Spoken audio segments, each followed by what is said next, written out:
Hello, welcome to your program Community Now, your most watched community reports and news across the country. I'm Funke Adesoji, your host. On a special focus, waste disposal and management has witnessed significant advocacy and awareness.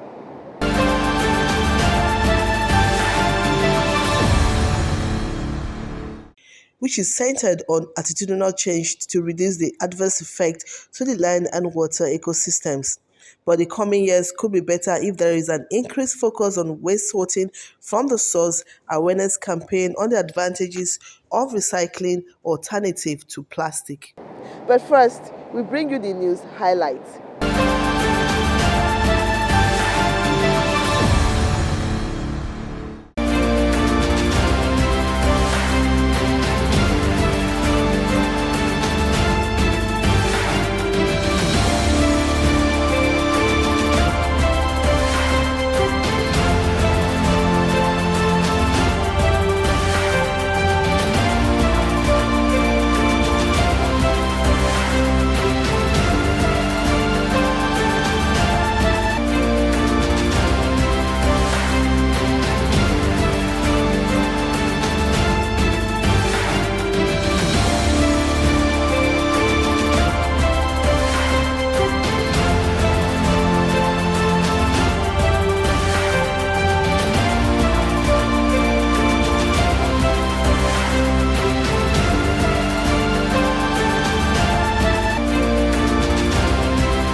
Welcome back. Community now X-rays waste disposal and management in the environment in the last 1 year and how communities and cities have been affected by the magnitude of single plastic waste disposal and management. Advocacy on awareness and attitudinal change have been highlighted as crucial means to consciously manage waste disposal. The process of waste management, generation, collection, and disposal varies from city to city, and it involves a significant financial and human capital investment coupled with demands for advocacy and awareness with residents.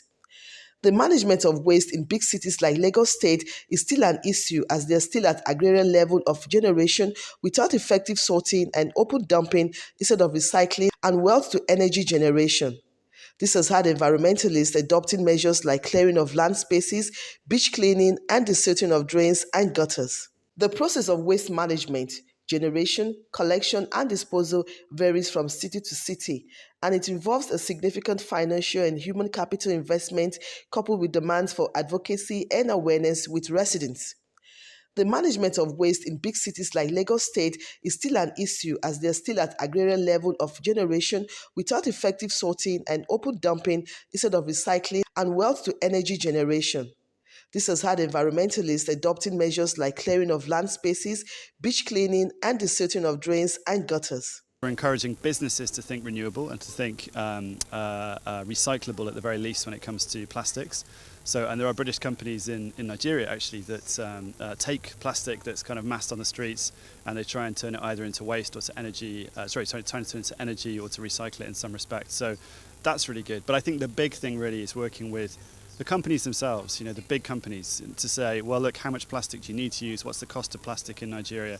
How do we try and address that? Because I agree with you. I spent a morning picking plastic out of the water in Lagos, and it feels like a never-ending challenge, right? So we need to do something about this that stops the plastic going into the water in the first place. We're joining over 50 million people in over 180 countries across the globe to make a stand and take a stand against poor waste management and to ensure that we keep our environment clean. We fight against plastic pollution. We fight against unnecessary diseases. We protect the health of our children. We protect our own health too. We protect our businesses. And we ensure that the environment is a healthy place for us to live in. We are educating people on the damage that indiscriminate disposal of plastic causes. We are educating them on recycling. We are also educating them that people can buy plastic waste and somebody's waste is somebody's raw material. We're clearing around the canal.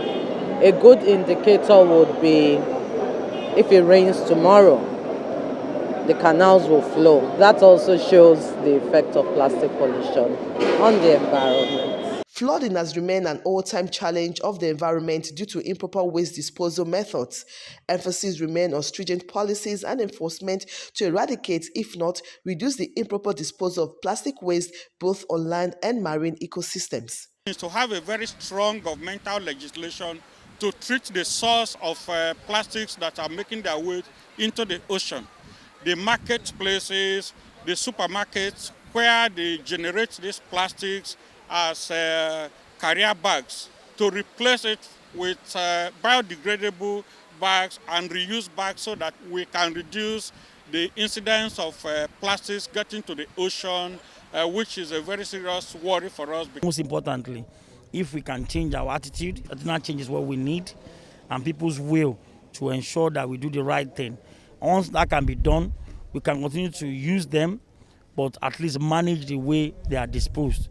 But if you refuse to adopt a proper way of managing them, then we might have to go down the route whereby we look at it as a way of banning. Countries like India, they've banned theirs from 2022.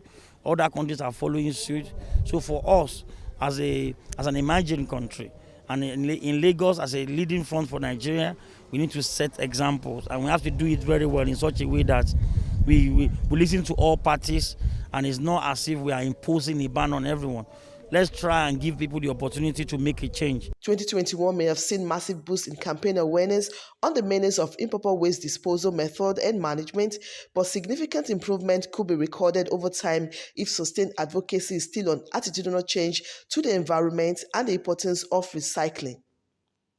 If the issues that borders on waste management is a very, very serious issue because it's a multi-pronged problem, because you have situations where you have lack of the right technologies to use, you have lack of the appropriate infrastructures for waste collection and management, and then you also have the attitude of the people to how they manage this waste. What are their techniques, what are their methods in how they store the waste, how do they set it out for collection, and how are these waste disposed? So the consequence of all of this is what I can relate to the flood issues you're talking about as an aspect, because even flooding, there are so many other factors that causes flooding. You have heavy rainfalls, you have several other factors, overflow of river, and then the fill of urban drainages and all of that. The issue of ecological fund has to do with the Constitution, and rightfully, these are funds provided for environmentally depressed areas, and if there are indications that you are being challenged by these natural situations, you're entitled to get ecological fund to address these issues. Flooding particularly has several factors that causes flooding that are being driven by several factors. There are areas that you have lack of vegetation, there are areas that you have heavy rainfalls or breakage of dams and all of that, melting of ice and the glaciers. There are several contributions, and even the issue of inappropriate disposal of waste, that we send waste into our drainages and the blocked drainages and all of that. So you have this water finding whatever levels to situate itself. So it is not particularly every flood issue that the issue of ecological fund should be brought into. There are areas that these issues can be controlled, but if they are particularly depressed environment and that has to do with issues of distortion of natural environment that you can go for ecological fund, then rightfully the government should step in to address those issues. And there are a number of them, especially the gully erosion and all of that. There are a number of those locations that government can rightly move in there with such funds to address the problem. We as a collective are desirous of ensuring that we are conscious of how our attitude towards how we manage the waste, because if you look at most locations in urban cities, in urban areas and rural areas, you've seen that we have been completely overwhelmed by all sorts of indiscriminate disposal of waste everywhere. But if we consciously see this as a problem, and then we decide to reorientate our attitude, change our attitude in how we manage this, we can essentially be able to minimize these issues that bother us or that frontally face us today. So I think advocacy is one of the major things, but to determine to what level this advocacy have been taken to is what we can say we have not really arrived at the magnitude of advocacy that should be put in place. But I think strongly that there should be enforceable laws that can help to change the attitude of the people to how they manage their waste, because it is coming back frontally to face us as a challenge and a problem. So laws and regulations would significantly help in reducing how we manage our attitude towards waste management. In waste management, waste is best reduced at the source of generation. So, but if you build this attitude in every home, and for me, I think there's another approach that we have to look at. I think we have to inculcate the studies of environmental sciences from the kindergarten, primary, secondary. Let it become a major part of the curricula. This would significantly help. The children should be learned from the home, from the school, what are the best methods and appropriate ways of managing waste from the home. Because if you don't even bring out this waste, you will not find it. And population too has a major role to play in the volume of waste that is being generated. So these are issues that we should consciously begin to look at, from the homes and then from the schools, especially at the very primary level. kids should be exposed to these standards so that by the time you grow up, there are certain things that you know are oddities in the societies in terms of how and the manners of managing the waste that you generate as a person. If you look at the marine ecosystem, it's been severely distorted because by the consequences of all of this. These inappropriate ways of getting or allowing even the waste to get into the marine environment. It has affected the death of the marine life completely. You also have dispersion of species from the local areas, coastal areas, to other locations because they have found that the system cannot no more habitate them. They have to migrate to other locations. So we consciously have to ensure that we don't even allow a situation where our waste, be it solid, be it liquid waste, should end up in marine environment. It would certainly distort this ecosystem completely. That attitude is the most important thing. Because this has to be a collective effort. Let yourself, myself, and the community understand that if I have to generate waste, I generate the waste. This is the best way to store the waste. Let me not expose my waste. This is the kind of receptacle I should use in storing my waste. Now, this is how I should set out my waste for collection and disposal. If we grow with that attitude, we don't need financial inducement, because to what extent can you manage it to be cost prohibitive to introduce the issues of financing in an attitude that we should ordinarily just be part of the life we live, in how you generate waste and manage your waste, and then make sure that then you now leave the rest either for government or the private sector to actually manage waste that is collected, waste that can be treated, and waste that can be recycled and reused and all of that. Because it is not all waste that should get to the point of recycling. If there are waste that you can actually reduce or minimize the usage, it doesn't even get to where a certain area.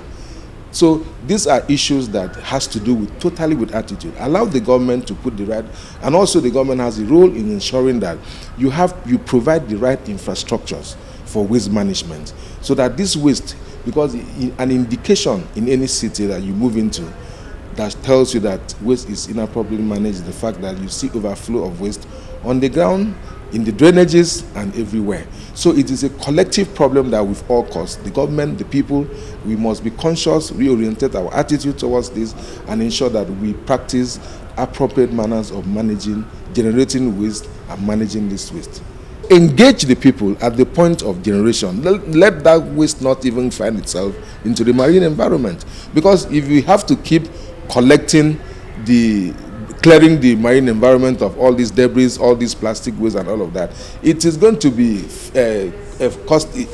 prohibitive, for whether it is a private sector, whether it is the government, establishment. So the most important thing would be trying to cut the source of this waste getting into the marine environment, the attitude of the people, the right approaches to generating waste and disposing waste. Advocacy, reorientation of the mindset, putting in place a proper methodology from the homes in managing of this waste, and then the government playing a role in ensuring that they put the right regulations and effective laws that will get people to align to the proper ways of managing their waste. We still have a lot to do in how we manage our environment in a sustainable way. There are a lot of things we need to do, but particularly I want us to keep continuing with the very strong advocacy, continue with introduction of these environmental studies in schools at a very foundation level. That will go a long way in helping as the children grow up to know the appropriate ways of managing the environment. There's still a lot of work to do, and we all have to do it as a collective.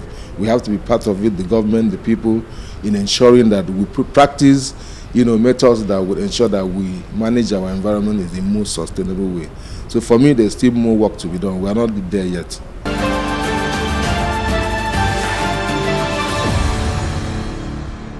After operating in scattered locations over the years, the Aba artisans engaged in the manufacturing of leather and garment products ought to be centered at an industrial cluster flowing in partnership between the state government and a private investor.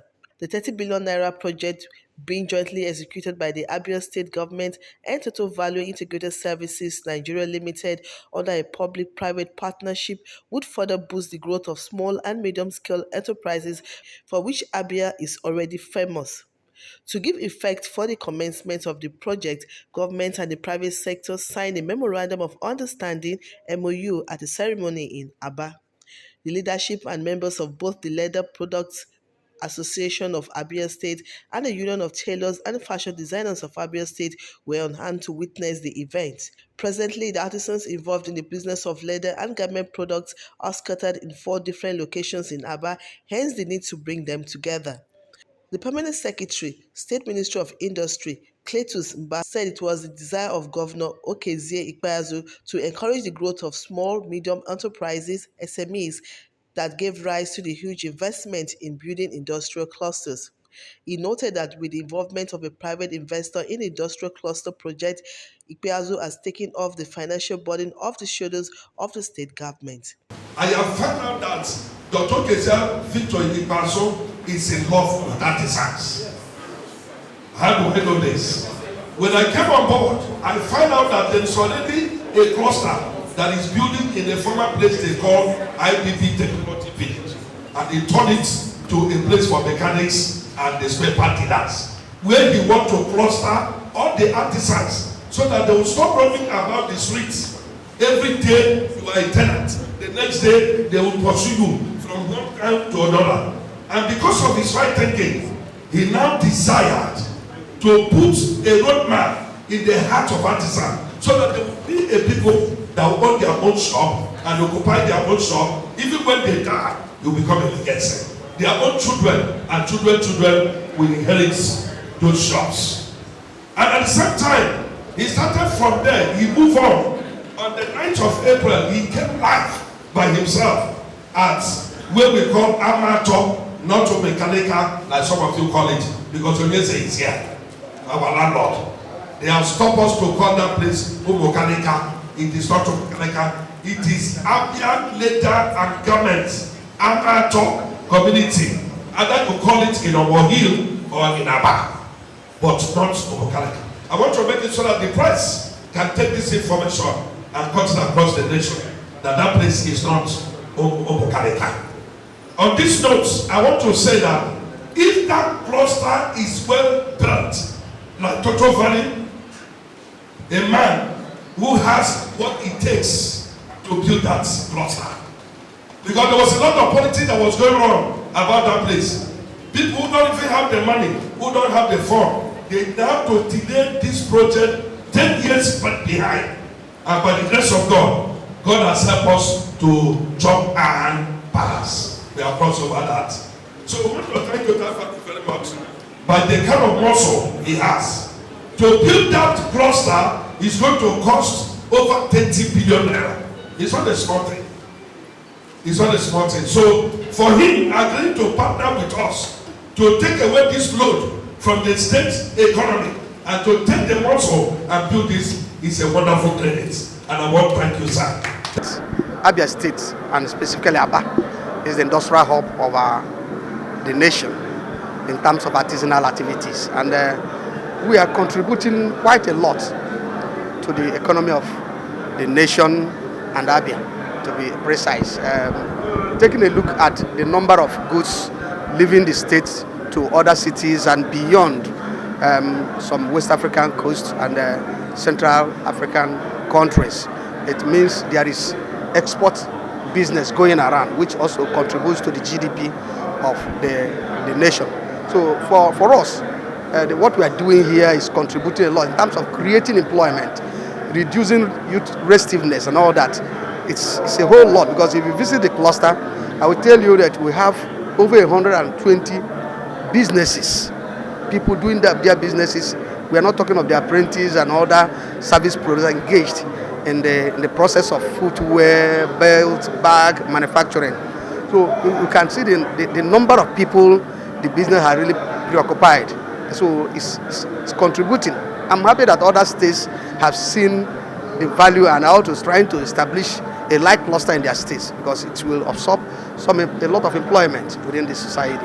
Explaining the scope of the industrial cluster, the Chief Executive of Total Value Integrated Services, Dr. Chris Onyenkachi Simon, said the first phase would contain 15,000 shops. The most important thing in every state is to empower the artisans, you know, the common people, because once the common people are busy, when everybody is busy, the crime rate in the state, in the country will reduce. You see everybody busy and they will be doing what they need to do to put a daily bread on their table. If we have a 15,000 shop, definitely we're going to have over 100,000 people that is going to work there, because a shop owner will definitely employ 2 or 3 people that is going to work with it. And you will agree with me, you can see what they produce. They're into leather, bags, shoes. One person cannot do it. So a shop owner will definitely employ 2, 3, 4 people to help him and see that he have enough production on ground for customers to buy. I want a situation whereby everybody will be well accommodated. So it won't be just for money bags people. You know, as we spread the payment for good 4 years, some of them are going to pay 50,000, 40,000 on monthly basis.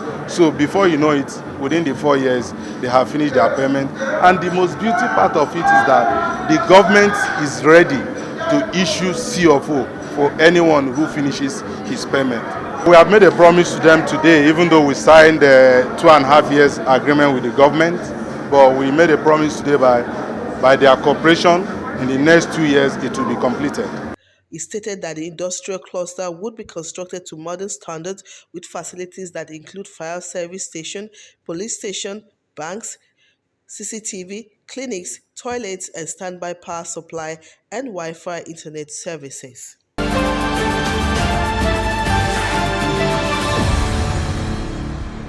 It's a wrap on Community Now. Thanks for watching. You can be part of this broadcast by sending us information about things around you. If possible, send pictures and short video clips. Remember, life is what you make of it. I'm Funke Adesoji. Bye for now.